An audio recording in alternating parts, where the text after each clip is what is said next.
Mamaya pag-graphene coating natin to, tingnan natin kung matatanggal tong mga watermarks na yan. Yan, mga watermarks. Tapos yung parang maaligas-gas dito, parang sapot ng gagamba. Titignan natin, tsaka may mga watermark din, no? Titignan natin kung matatanggal yan mamaya sa gagawin nilang graphene coating. Kita mo naman, no? Kapal na ng ano, mga acid rain, kapal na.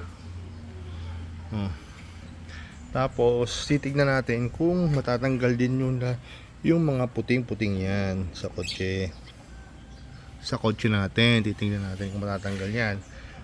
Mamaya may service tayo ng graphene. Dito home service yun, determinado. Kita rin naman dito yung, tignan natin, kita ba?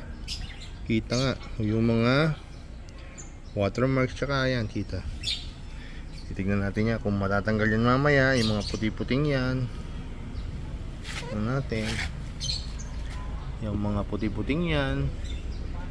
Tignan natin kung matatanggal nila, kaya nilang tanggalin. Tsaka itong, tignan natin kung matatanggal nila to mamaya. Ito yung pinagtanggalan ng RFID. Ngayon kumapit, pumangit na.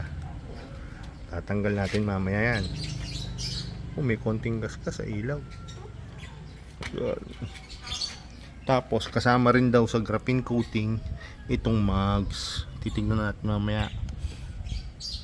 Kaya kinukuhanan ko ngayon para titingnan ko mamaya yung kuha ko.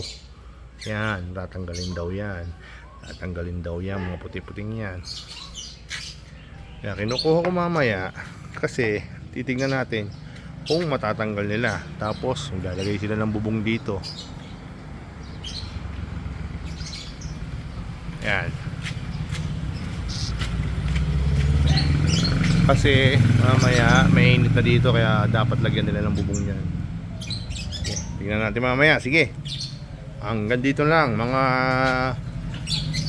ka-Facebook, mga ka-YouTube.